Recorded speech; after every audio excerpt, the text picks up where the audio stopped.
¿Qué tal? ¿Cómo están? Bienvenidos a nuestras Cortes. El 5º centenario del movimiento comunero ha sido el gran evento desarrollado en 2021 por la institución autonómica. Todo ello gestionado por la Fundación de Castilla y León, que también se ha encargado de otros proyectos de índole social, educativa y cultural. Y para conocer la Fundación, su patronato, los eventos que se han realizado y los objetivos futuros, tenemos con nosotros a su director, Juan Zapatero. Bienvenido a nuestras Cortes. Muchas gracias y bien hallados. Muchas gracias por estar aquí. La Fundación se crea en el año 2003 con el nombre de Fundación Villalar, pero tiempo después, en 2020, aproximadamente hace año y medio, adopta el nombre de Fundación de Castilla y León y también se cambian sus estatutos. ¿En qué se ha materializado todo ese cambio? Lo que acordó el patronato de esta fundación en 2020 es referirse a ella o tener el nombre solo de Fundación de Castilla y León.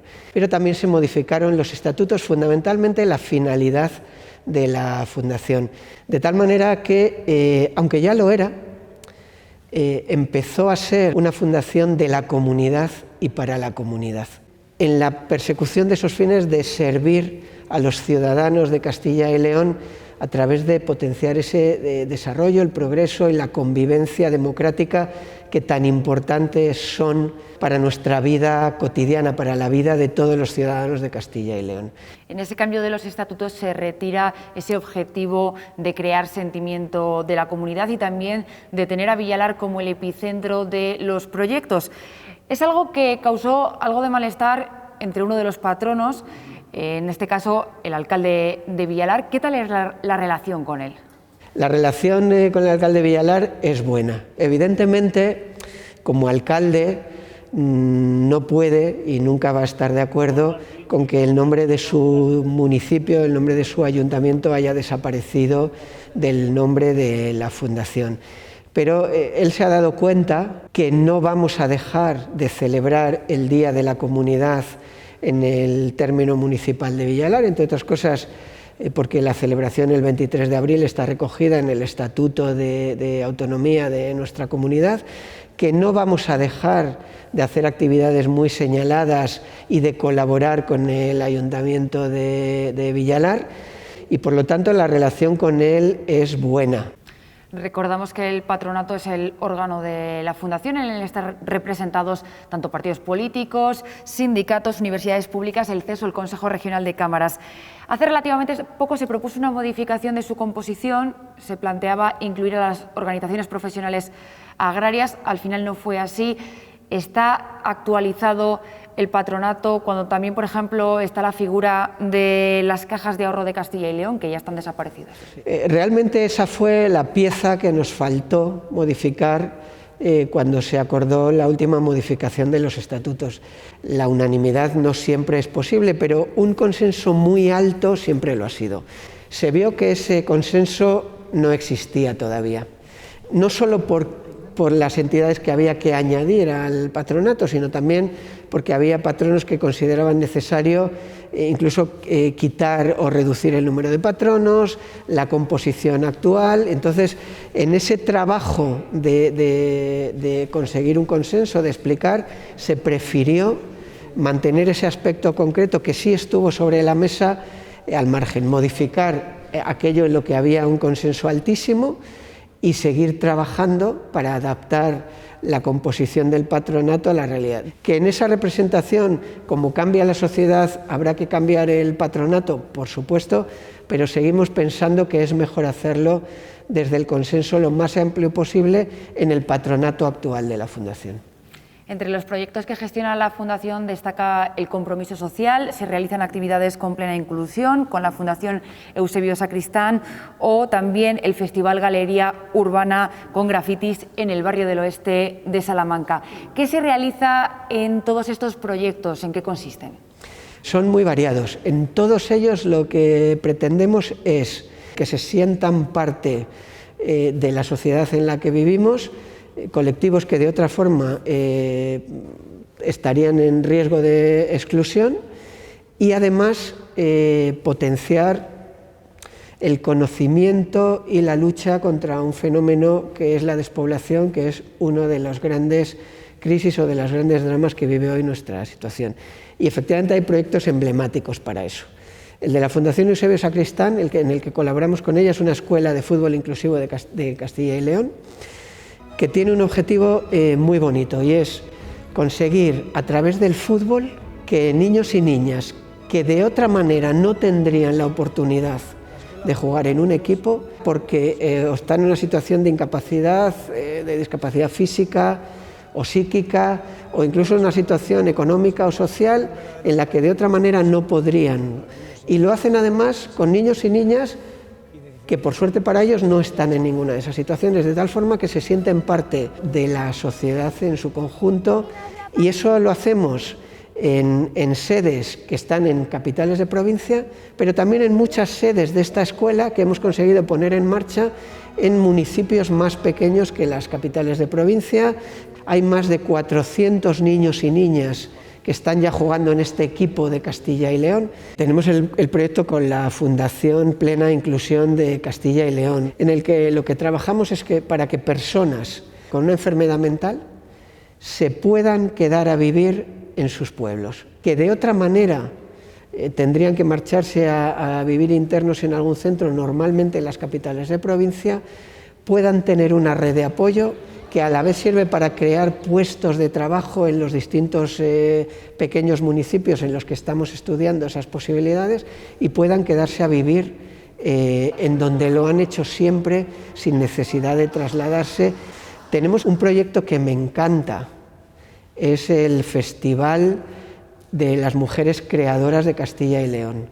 El festival se ha desarrollado durante los 3 primeros años y lo vamos a seguir haciendo en el año 2022 en el Valle de la Arlanza, en Lerma, en Covarrubias, pero con extensiones a lo largo de todo el valle, y realmente ha supuesto una transformación del territorio en el que el talento, la creatividad, el potencial creador de las mujeres se pone de manifiesto, de mujeres de la zona, de mujeres de Castilla y León, y también de mujeres que vienen desde muy lejos, desde Francia, desde Italia, posiblemente este año desde Noruega.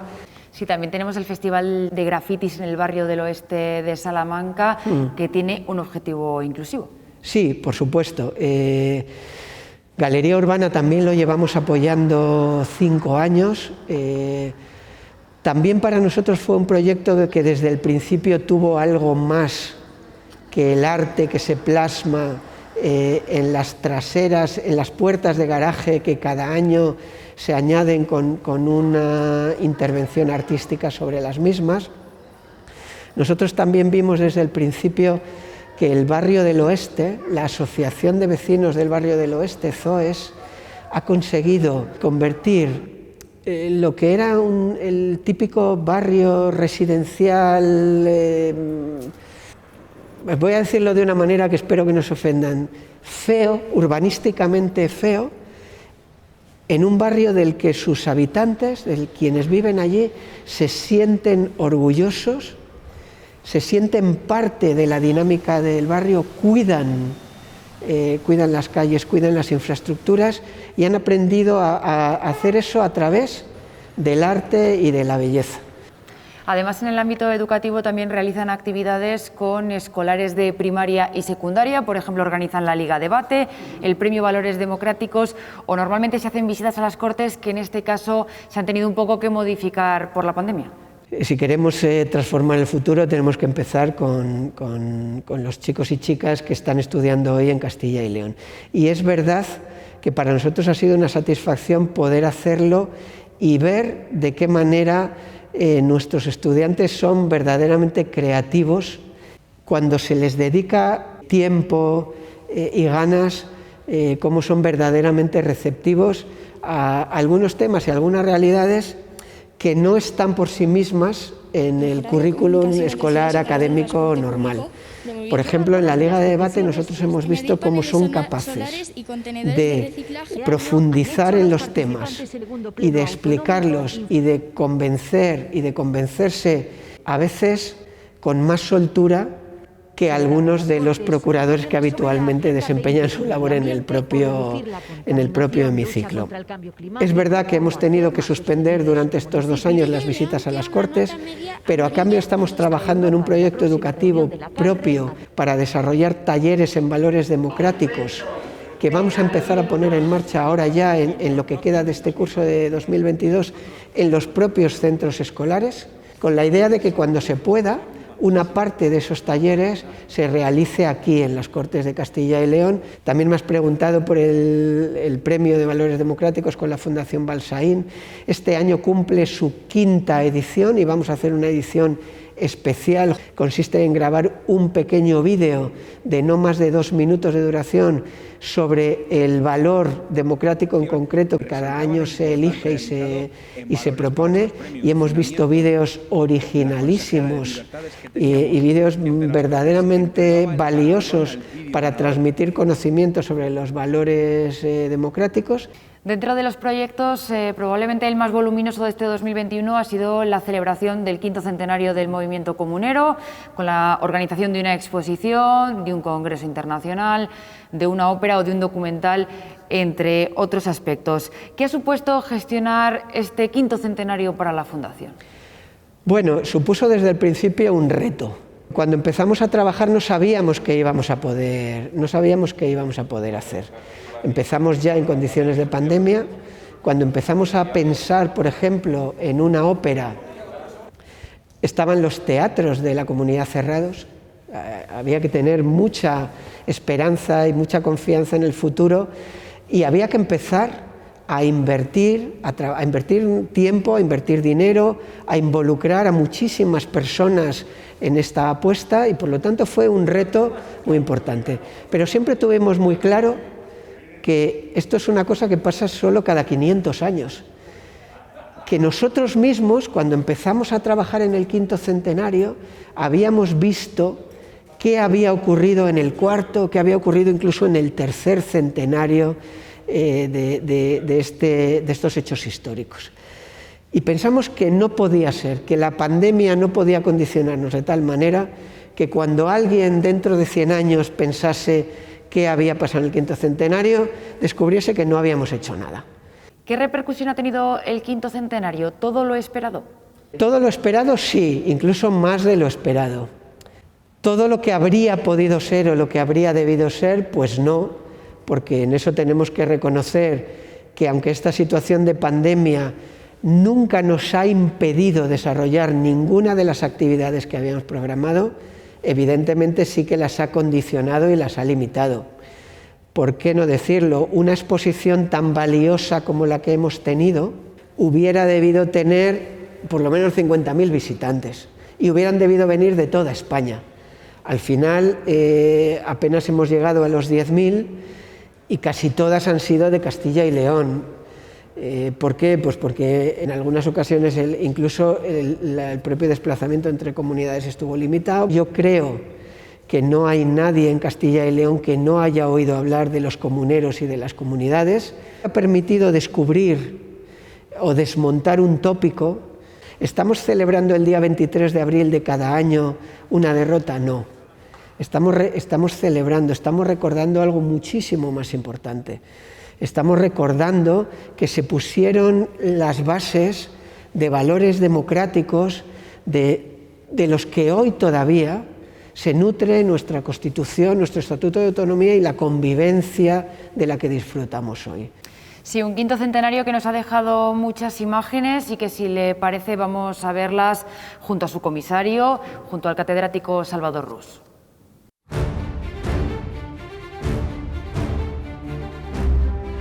El 5º centenario ha servido para convertir la figura de los comuneros y conocer el movimiento de las comunidades y convertir esto en una celebración de comunidad. Nuestras previsiones se han visto incrementadas. No se trata de conocer las cosas para compararla con el presente, sino comprender de dónde venimos e intentar llegar a un punto a un futuro mejor.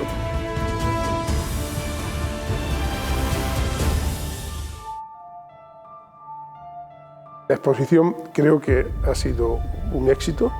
Fue un conjunto de piezas, de 150 piezas, que nunca habían estado juntas. En ella se intentó mostrar lo que era la realidad del movimiento comunero en sus personajes, en diversas manifestaciones y sobre todo en la memoria de lo que había, cómo se había tratado desde el punto de vista artístico, desde el punto de vista documental, desde el punto de vista de lo que es la investigación. Pero por primera vez, ¿no?, se mostraron piezas y cuadros que nunca se habían visto. El cuadro del emblemático de Antonio Gisbert, que está en el Congreso de Diputados, pues era la segunda vez que salía de su sede, ¿no?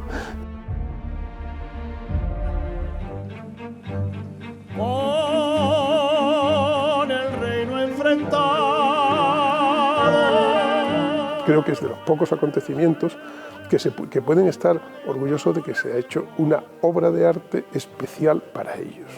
Ha contribuido pues, a conocer personajes como la reina Juana, Cisneros, los tres capitanes, es decir, una representación artística que es una ópera. Y la ópera desde el principio pensaban que tenía que ser representada en todas las provincias de Castilla y León. Y ha sido un éxito de público. Reunimos aquí a 52 ponentes que explicaron su visión, bien desde el punto de vista de la historia, del mundo literario, del mundo artístico, del mundo científico o de la política y del derecho. Eso se ha plasmado en un libro que saldrá a la venta a finales del mes de febrero, lo cual es un récord porque en menos de un año se ha publicado un libro que normalmente se tarda año y pico, incluso 3 años en publicar. Hubo representaciones teatrales, hubo concurso de dibujo, hubo títeres también, conferencias, tuvimos exposiciones, tuvimos edición de algún libro, hubo también videomapping, conciertos. Fueron variadas y se les dejó a todas las entidades locales que tomaran la iniciativa de proponer lo que querían hacer.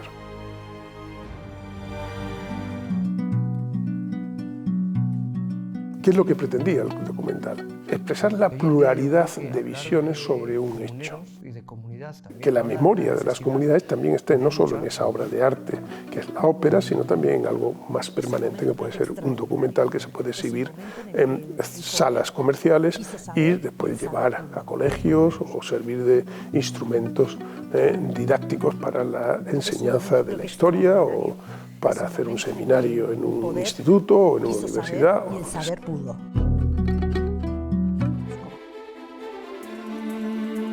La actividad de digitalizar los documentos como, digamos, la escultura virtual, ¿no?, que va a dejar para los investigadores, para los historiadores, para las personas curiosas, dejar un fondo documental original que en muchas ocasiones va a ser la primera vez que va a ver la luz. Y yo estoy seguro que cuando publiquemos, ¿no?, en Internet la documentación digitalizada, habrá otros archivos, no solo los 2 grandes archivos que hay en Valladolid, el Archivo General de Simancas y el de la Real Chancillería de Valladolid, sino otros archivos provinciales, otros archivos de ayuntamientos, incluso archivos eclesiásticos que se animarán a buscar documentación que complementarán.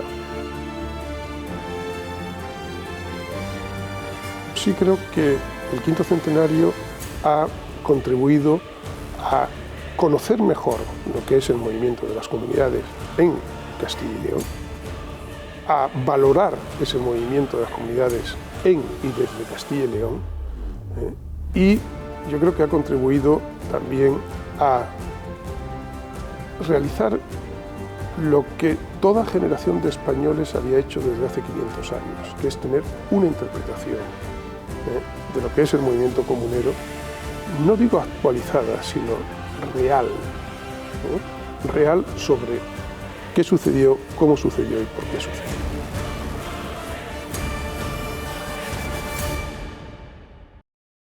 De todo eso que hemos visto, el documental se estrenará a lo largo de este año. La exposición tuvo más de 8.000 visitas, pero ahora, por ejemplo, se puede ver también en formato virtual, se extiende en el tiempo. ¿Qué tal ha sido la acogida de ese proyecto de exposición virtual? Ha sido muy buena, estamos teniendo muchos comentarios positivos, verdaderamente recoge, con las limitaciones que supone no verlo físicamente. Hay en cambio algunas piezas que se pueden ver con más detalle que como las tuvimos expuestas, porque se pueden ver desde todas las perspectivas, con un conocimiento mucho más profundo de cada una de las piezas, de lo que significaba, de por qué forma parte de la exposición.